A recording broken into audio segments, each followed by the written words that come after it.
ഇന്നലെ അത് വാലുശ്ശേരി നന്തം വിട്ട ഗൾഫിലുള്ള ഒരുത്തൻ്റെ ഭാര്യ പോയിക്ക്, എന്തൊരു സുന്ദരി അവള്, പാപം. എങ്ങനെയാണ് പോയിക്കുണ്ടാവുക? 3 കുട്ടികളുണ്ടോലു, അന്നം വിട്ടോനും 3 ഉണ്ടോലു, ഈനും 3 ഉണ്ടോലു, എല്ലാത്തിനും വിട്ടുപോയി. എന്തുകൊണ്ടാണ് പോയത്? ഞാനൊരിക്കലും ആ പെണ്ണിനെ അവരൊന്നും കുറ്റം പറയാൻ കഴിയില്ല. കാരണം ആ തലച്ചോറ് ഈ സാധനത്തിന് അടിമപ്പെട്ടാൽ പിന്നെ എന്ത് കുട്ടി, എന്ത് ഭർത്താവ്, എന്ത് തറവാട്, എന്ത് മതം, എന്ത് രാഷ്ട്രീയം. അതുകൊണ്ട് പ്രിയപ്പെട്ടവരെ, നമുക്ക് ഈ സംഗതിയെ വീട്ടിലേക്ക് കടന്നു വരാതിരിക്കാൻ മക്കളെ ബോധവാന്മാരാക്കണം. അവരുടെ സുഹൃത്തുക്കളെ നമുക്ക് മനസ്സിലാക്കാൻ കഴിയണം. അവരെ എനർജി നശിപ്പിക്കാൻ നല്ല കളിക്കളങ്ങൾ ഉണ്ടാക്കിയെടുക്കണം. എനിക്ക് ഈ സംഘടനയോട് പറയാനുള്ളത്, പയ്യോളി ഇനിയും ഒട്ടേറെ ഓരോ വാർഡുകളിലും ഗ്രൗണ്ടുകൾ തുടങ്ങണം, പൊതു ജിമ്മുകൾ തുടങ്ങണം. മക്കളുടെ എനർജി ഈ ജിമ്മുകളിൽ, ഈ ഗ്രൗണ്ടിൽ, ഈ കളരിയിൽ അങ്ങ് തീർക്കണം നമ്മളെ മക്കൾ. കാരണം എന്താ പറയുക, ഒന്നാമത് നിങ്ങളെ മക്കൾക്ക് എന്താ പ്രശ്നം അറിയുങ്ങൾ, വീട്ടിൽ ലൈറ്റേക്ക് സമാധാനമില്ല. നിങ്ങൾ സമാധാനം കൊടുക്കൂല ലൈറ്റുകൾക്ക്. കിള് കിള് കിള് കിള് കിള് കിള് കിള് കിള് എന്ന് പറഞ്ഞിട്ട് ലൈറ്റേക്ക് ചൊറി. സ്കൂളെ മാഷന്മാർ പടി എന്ന് പറഞ്ഞിട്ട് ലൈറ്റുകൾ ഇടങ്ങാറാക്കുക. അപ്പോൾ എൻ്റെ ഭാര്യയെല്ലാം പറയുന്ന ഒരു വർത്താനുണ്ട്, സ്കൂൾ വിട്ടാൽ വീട് ലൈറ്റുകൾ ഏടിയും പോവില്ല. അതോടുകൂടി എനിക്ക് പേടിയാ. ഈ സ്കൂളും സമാധാനം ഇല്ല, വീട്ടിലും സമാധാനം ഇല്ലാത്ത കുട്ടിയുടെ മൂന്നാമത്തെ ഒരു സ്പേസാണ് ഏത്? ഈ ലഹരി, ഈ പ്രണയം, ഈ ഒരു എല്ലാ സംഗതിയും. അപ്പം നിങ്ങളെല്ലാം ഈ കസേലമേൽ ഇരുന്ന് എന്താണെന്നറിയോ, നിങ്ങൾക്ക് വീട്ടിൽ ഇഷ്ടമില്ലേ? നിങ്ങൾ അച്ഛനെല്ലാം കിട്ടണ്ടേനാ? ഇല്ല. സ്കൂളിലെ മാഷന്മാരെയോ? ആ കൃഷ്ണ മാഷെല്ലാം നുള്ളിപ്പറിച്ച പറിക്കൽ നിങ്ങൾക്ക് ഓർമ്മ ഉണ്ടോ? അപ്പം ഉള്ളിപ്പറിക്കുമ്പോൾ നമ്മളായിരിക്കും സ്കൂളിൽ പോകണ്ടാന്ന് വിചാരിക്കുമ്പം പോയിക്കില്ലെങ്കിലും അടി. അപ്പം നമുക്ക് അടീനെ പേടിയായിരുന്നു, അച്ഛനെ പേടിയായിരുന്നു. ഇനി നിങ്ങളെ കുട്ടിക്ക് പേടിയുണ്ടാ? ഇല്ല. പുതിയ തലമുറക്ക് പേടിയില്ല. ഓലിങ്ങനെ ചോദ്യം ചോദിച്ചു കൊണ്ടേയിരിക്കും. ആ ചോദ്യത്തിന് വളരെ കൃത്യമായ മറുപടി നിങ്ങൾ പറഞ്ഞു കൊടുക്കണം. അതിന് നിങ്ങൾക്ക് മറുപടി പറയാൻ നേരം ഉണ്ടാ? സ്കൂളിൽ നിന്ന് വേണ്ടി സ്കൂളെ കഥകൾ ഇങ്ങനെ പറയുമ്പോൾ, ഇപ്പോൾ ഐറ്റേക്ക് പഴംപൊരി ഉണ്ടാക്കുമ്പോൾ നിങ്ങൾ പറയുന്നത് എന്ന് പറയുമ്പോൾ ഐറ്റകൾ സംസാരിക്കാൻ മുട്ടി ഐറ്റകളോട് നിങ്ങൾ സംസാരിച്ചില്ലെങ്കിൽ ഐറ്റകൾ വേറെ അടുത്ത് സംസാരിക്കും. ഐറ്റക്ക് ഗ്രൗണ്ടില്ല. ആ പ്രതലമാണ് ഇൻസ്റ്റഗ്രാം, ആ പ്രതലമാണ് വാട്സപ്പ്, ആ പ്രതലമാണ് മൊബൈൽ ഫോൺ. അപ്പോൾ നിങ്ങളെ കുട്ടി മൊബൈൽ ഫോണിന് അടിമപ്പെട്ടിട്ടുണ്ടെങ്കിൽ, ഇനി മൊബൈൽ ഫോൺ കൊണ്ട് എന്താ ദോഷം? ഒന്നുമില്ല. ചെറിയ ഈ പിള്ളേർക്ക് മൊബൈൽ ഫോൺ കൊടുത്താൽ എന്താ തകരാറ്? ഈ പ്രണയം നടക്കുന്നതും ഫോണിലാണ്, കഞ്ചാവ് കച്ചവടവും ഫോണിലാണ്, എല്ലാ സകല ഗുൽമാന്തിരീസും നടക്കുന്നത് എവിടെയാണ്? ഫോണിലാണ്. എന്നിട്ട് എൻ്റെ ഭാര്യയെല്ലാം പറയാം, സ്കൂൾ വിട്ടാൽ വീട്, വീട് വിട്ടാൽ സ്കൂൾ, എപ്പോൾ റൂമിലിരിക്കും. അത് ഉറപ്പിച്ചോ, നിങ്ങളെ കൊല്ലാൻ വേണ്ടിയിട്ടുള്ള തന്ത്രങ്ങൾ മെനി അതിൻ്റെ ഉള്ളിൽ നിന്ന്. നിങ്ങളെ മക്കൾ നിങ്ങളോടൊപ്പം കളിക്കുന്നത്, നിങ്ങളോടൊപ്പം അടുക്കള പണിയെടുക്കുന്നത് ഒക്കെ കാണാൻ പറ്റിയിട്ടുണ്ടെങ്കിൽ നിങ്ങൾ രക്ഷപ്പെടും. അപ്പോൾ ലഹരിക്കെതിരെയുള്ള പോരാട്ടം എന്ന് പറഞ്ഞിട്ട് നമ്മളെല്ലാം ഒന്നിച്ചിരുന്നിട്ട് ഈ ലഹരി ഇങ്ങനെയാണ്, ലഹരി അങ്ങനെയാണ്, അതിങ്ങനെയാണെന്നൊന്നും പറഞ്ഞിട്ട് കാര്യമില്ല. ലഹരിക്കെതിരെ മനുഷ്യന്മാരെ സൃഷ്ടിക്കുക, നല്ലോണം കളിക്കാൻ കഴിയുന്ന കുട്ടികളാക്കി നിങ്ങളെ മക്കളെ മാറ്റുക. മക്കൾ ഫോണും കൊണ്ട് ഇങ്ങനെ നോക്കുമ്പോൾ അമ്മക്ക് പേടിയാണ്, എൻ്റെ മോള് നശിക്കാൻ പോകുന്നു എന്നുള്ള പേടി ഉണ്ടാവണം. ഇനി ഞാൻ ഇതിനൊന്നും എതിരല്ല. മൊബൈൽ ഫോൺ വിളിക്കാൻ വേണ്ടി കുട്ടിക്ക് കൊടുക്കുക, കുട്ടി വിളിച്ച് മരിക്കട്ടെ നമ്മളെ മുമ്പിന്ന്. ഈ ഫോൺ വരുമ്പോൾ റോഡിൻ്റെ മൂലക്ക് പോകേണ്ട ആവശ്യമില്ലല്ലോ. നിങ്ങളെ വീട്ടിൽ നിങ്ങളെല്ലാം ഫോൺ എങ്ങനെ എടുക്കുന്നത്? ഫോൺ വരുമ്പോൾ ഹലോ എന്തൊക്കെ ഉണ്ടെന്നാ? എനിക്ക് പല ആളും എനിക്ക് സംശയമുണ്ട്. പല ആളും ഫോൺ വരുമ്പോൾ ഇങ്ങനെ ഒരു സൈഡിലേക്ക് ഇങ്ങനെ വെള്ളത്തിലിട്ട പോലെ പോകുന്നത് എന്തിനാ? അതിൻ്റെ ഉള്ളിലൊരു ചതിയുണ്ട് എന്ന് മനസ്സിലാക്കാനുള്ള ബോധം. ഇനി നിങ്ങൾക്ക് മക്കൾക്ക് പഠിക്കാൻ വേണ്ടി നല്ലൊരു കമ്പ്യൂട്ടർ കൊടുക്കുക, നല്ലൊരു ഇൻ്റർനെറ്റ് കണക്ഷൻ കൊടുക്കുക. ഒരു പഠിക്കട്ടെ. ആര് പറഞ്ഞു ഇതൊന്നും പഠിക്കേണ്ടെന്ന്? അവർ പഠിക്കുക തന്നെ വേണം. ഈ മൊബൈൽ ഫോണിൻ്റെ കൂടെ ജീവിക്കുക, അല്ലാണ്ട് മൊബൈൽ ഫോണിനെ മാറ്റി നിർത്തിയിട്ടല്ല ഐറ്റുകളെ പോറ്റേണ്ടത്. മൊബൈൽ ഫോൺ വേണം. അതിന് ആദ്യം ആര് നന്നാണം? അച്ഛനും അമ്മയും ഫോണിൽ മാന്തിക്കുണ്ടെങ്കിൽ ഐറ്റുകൾ മമ്മാന്തും. അച്ഛൻ കുടിച്ചിട്ടുണ്ടെങ്കിൽ ഐറ്റുകൾ കുടിച്ച് വറ്റിക്കും. അച്ഛൻ വലിക്കുന്നുണ്ടെങ്കിൽ വലിച്ച് പമ്പരം പോലെ ആടും.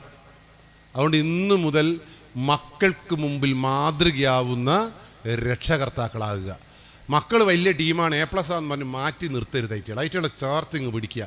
ഞാൻ കഴിഞ്ഞ ദിവസം എൻ്റെ സ്റ്റേഷനിൽ 9ാം ക്ലാസ്സിലെ പെണ്ണിനെ ഒരുത്തം കൂട്ടിക്കൊണ്ടുപോയി 6 ആൾ കൂട്ടിക്കൊണ്ടുപോയി നശിപ്പിച്ചൊരു കേസ് ഉണ്ടായിരുന്നു. ആ പൊട്ടന്മാർക്ക് തിരിഞ്ഞില്ല. 18 വയസ്സിന് താഴെയുള്ള കുട്ടീനെ കൂട്ടിക്കൊണ്ടുവന്ന് ഓളെ ഇഷ്ടത്തോടു കൂടി വന്നാലും ജയിലിൽ പോകുന്നുള്ളൊരു നിയമമുള്ള നാടാണ് അവിടെ, പോക്സോ നിയമം.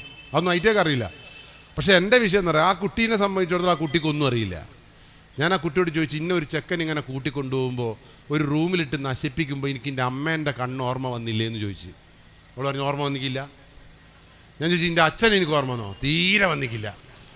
ഞാൻ പറഞ്ഞു എൻ്റെ വീട് എനിക്ക് ഓർമ്മ വന്നോ? ഒന്നും വന്നിക്കില്ല. ഒരാപത്തില്ല അതിൽ. ഞാൻ ചോദിച്ചു എനിക്ക് ആരും ഓർമ്മ വന്നതെന്ന് ചോദിച്ചപ്പോൾ പറയാ, എൻ്റെ അച്ഛനും അമ്മയും പറയുന്നത് എനിക്ക് തിന്നാൻ തരുന്നുണ്ട്, കുറേ ഡ്രസ്സ് വാങ്ങിച്ചു തരുന്നുണ്ട്, പക്ഷെ എൻ്റെ അമ്മയും അച്ഛനും ഇന്നുവരെ എന്നെ സാന്ത്വനിപ്പിക്കുന്ന ഒരു വാക്കും പറഞ്ഞിട്ടില്ല. സങ്കടം വരുമ്പോൾ ഒന്ന് പുറത്ത് കെട്ടിക്കില്ലല്ലോ.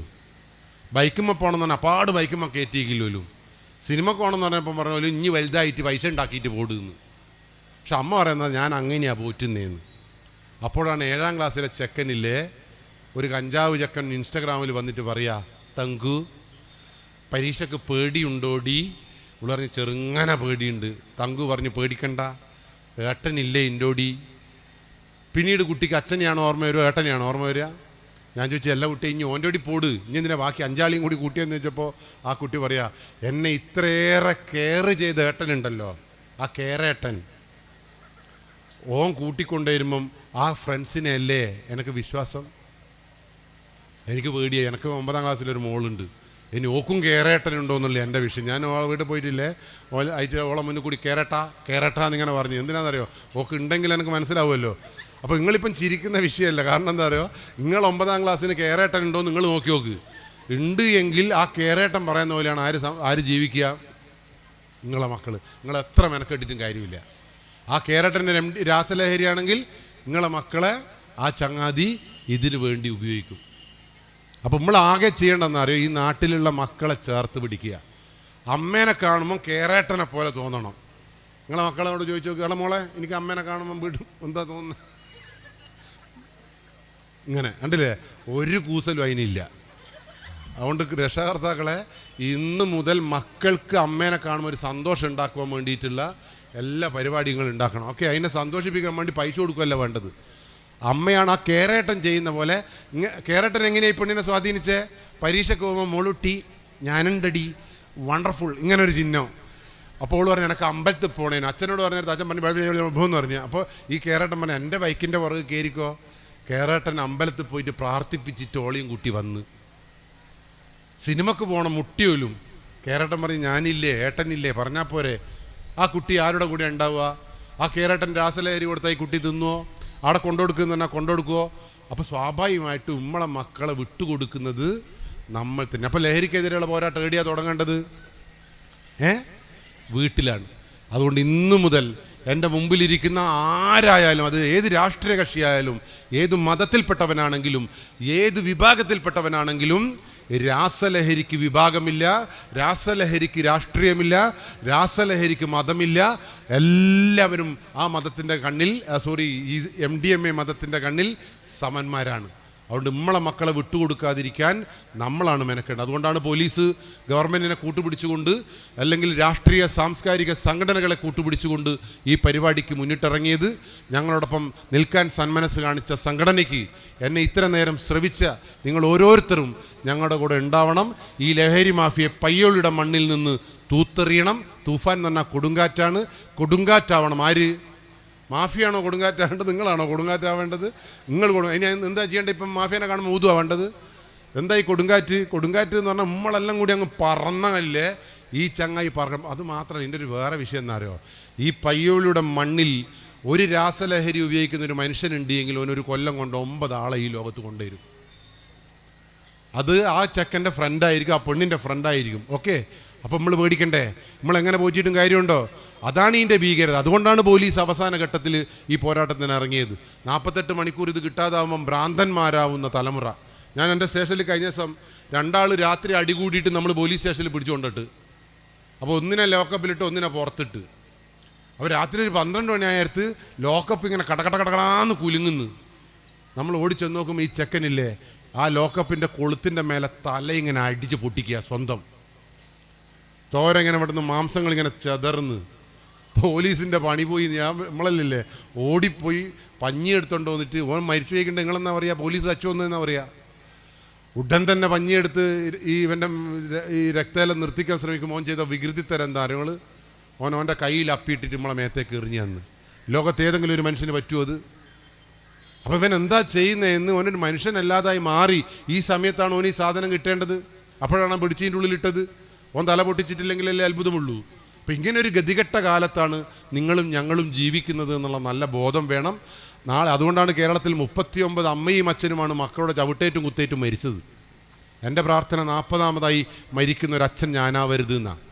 അതുകൊണ്ട് നിങ്ങൾ നല്ലോണം നോക്കണം. നിങ്ങൾ 565 പ്രണയകൊലപാതകം നടന്നിട്ടുണ്ട് ഇവിടെ. പ്രണയിക്കുന്ന ആളുകൾക്ക് അങ്ങനെ കൊല്ലാൻ കഴിയില്ല. പക്ഷേ ഈ രാസലഹരി പ്രണയിക്കുന്ന ചങ്ങാതിക്ക് അവളുമായി തെറ്റുമ്പോൾ, അവരുമായി ഒരു ചെറിയൊരു വഴക്കുണ്ടാകുമ്പോൾ സ്വാഭാവികമായിട്ടും ഒരു കൊലപാതകം നടക്കുമെന്നുള്ള ബോധം ഈ നാട്ടിലുള്ള കുറേ സൂയിസൈഡുകൾ, ആത്മഹത്യകൾ, നമുക്കൊരു കാരണവും കണ്ടുപിടിക്കാൻ കഴിയാത്ത ആത്മഹത്യകൾ, ആ ആത്മഹത്യകൾക്ക് പുറകിൽ ചില സമയത്ത് ഈ ലഹരി ഉണ്ടാകുമെന്നുള്ള ബോധം ഈ നാട്ടിലുണ്ടാവണം. അതുകൊണ്ട് നമുക്ക് കുടുംബം നിലനിൽക്കണം, ഈ നാട് നിലനിൽക്കണം, രാഷ്ട്രീയം നിലനിൽക്കണം, നമ്മളെ സൗഹാർദ്ദം നിലനിൽക്കണം. അതിന് ഈ നാട്ടിൽ നിന്ന് ഈ ലഹരിയെ കെട്ടിച്ചേ മതിയാവൂ. തൂഫാൻ എന്ന് പറയുന്നത് നിങ്ങളൊക്കെ, എൻ്റെ മുമ്പിലിരിക്കുന്ന ഓരോ മനുഷ്യരും പോലീസുകാരനോടൊപ്പം, ഈ നാട്ടിലെ ഗവൺമെൻറ്റിനോടൊപ്പം, ഈ നാട്ടിലെ ഫയർഫോഴ്സിനോടൊപ്പം, ഈ നാട്ടിലുള്ള എക്സൈസ് ഡിപ്പാർട്ട്മെൻറ്റിനോടൊപ്പം, നമ്മളോട് ചേർന്ന് നിൽക്കുന്ന ആരോഗ്യ പ്രവർത്തകരോടൊപ്പം തൂഫാൻ വാര്യരായിട്ട് ഉണ്ടാവണമെന്നാണ് നമ്മൾ ആഗ്രഹം. നിങ്ങൾ ആളോട് ഉണ്ടാവുമോ? എൻ്റെ വീട്ടിലില്ല എന്ന് പറഞ്ഞ് മാറി നിൽക്കുമോ?